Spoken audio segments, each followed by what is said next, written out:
Welcome to Wonderland Stories.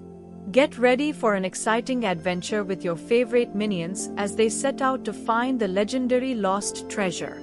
Will they succeed, or will their silly antics get in the way? Let's find out.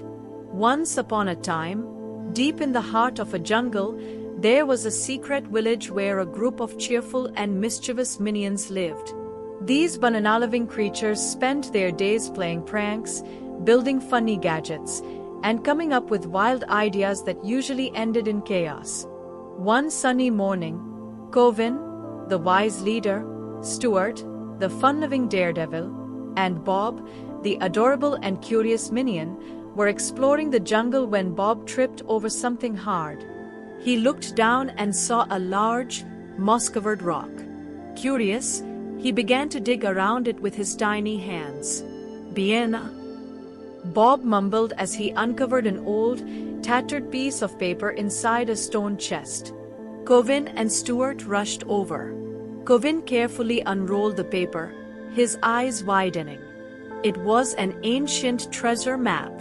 It showed a winding path through the jungle, past the great waterfall, across the fire canyon, and into the Forbidden Temple.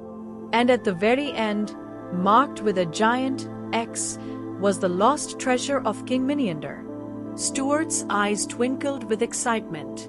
"Woohoo! Treasure!" he cheered, jumping up and down. Bob hugged the map and shouted, "Bah!" which, in Minion language, meant, "Let's go find it."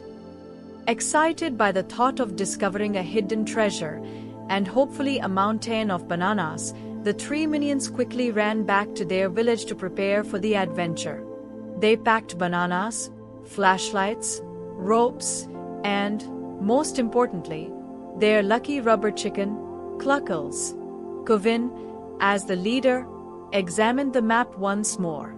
"All right, team. We need to cross the great waterfall, jump over Fire Canyon, and solve the mystery of the Forbidden Temple." Stuart grinned. "Piece of cake." Bob clapped his hands, ready for the journey ahead. The journey begins. The minions marched through the jungle, singing funny songs and laughing along the way. But their adventure was not going to be easy. Soon, they reached their first obstacle, the great waterfall.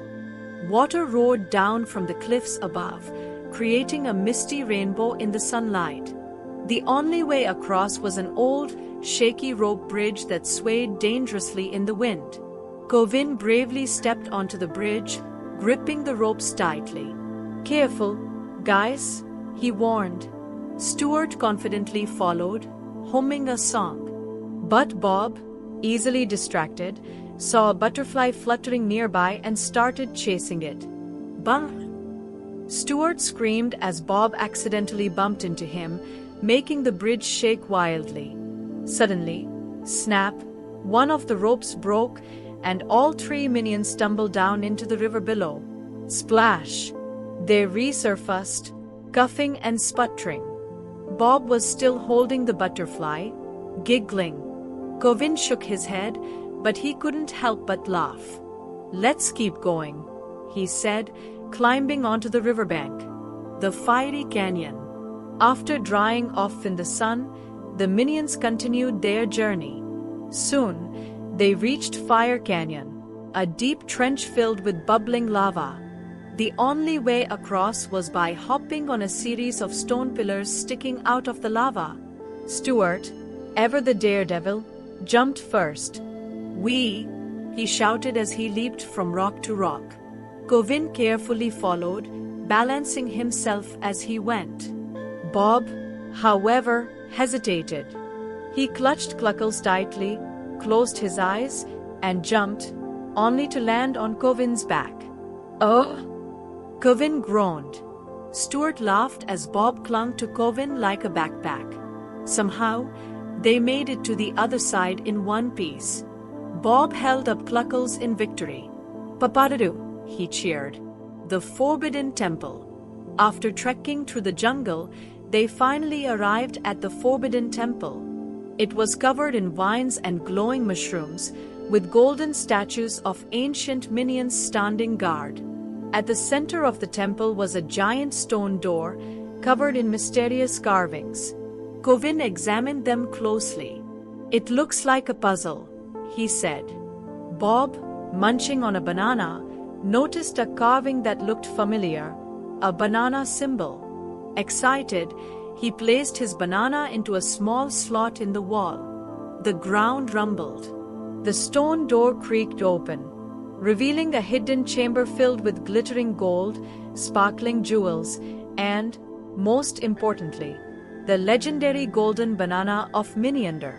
The minion's eyes widened in amazement. Bob ran forward and hugged the golden banana like it was his long-lost best friend. "Treasure!" Stuart cheered, tossing gold coins into the air. Just as they were about to celebrate, the temple began shaking. The walls started crumbling, and a giant stone boulder suddenly rolled toward them. Kovin's eyes widened. "Run!" he shouted. The minions sprinted as fast as their little legs could carry them, dodging falling debris. Just as the boulder was about to crush them, they leaped out of the temple, tumbling onto a soft pile of leaves. They sat there, panting, but then burst into laughter. They had done it. The golden banana of Miniander was theirs. The grand celebration.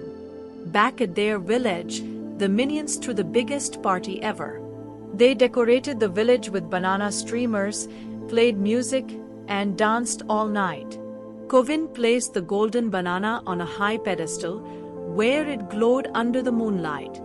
Bob gave Cluckles a high five. Stuart juggled gold coins, and Kovin smiled, knowing that their friendship was the real treasure all along. From that day forward, the golden banana of Miniander became a symbol of luck and happiness in Minion history. And, of course, they all lived happily ever after, surrounded by mountains of bananas. Thanks for watching Wonderland Stories. We hope you enjoyed this fun Minion adventure. Stay tuned for more exciting tales. Don't forget to like, share, and subscribe for more amazing stories. See you next time.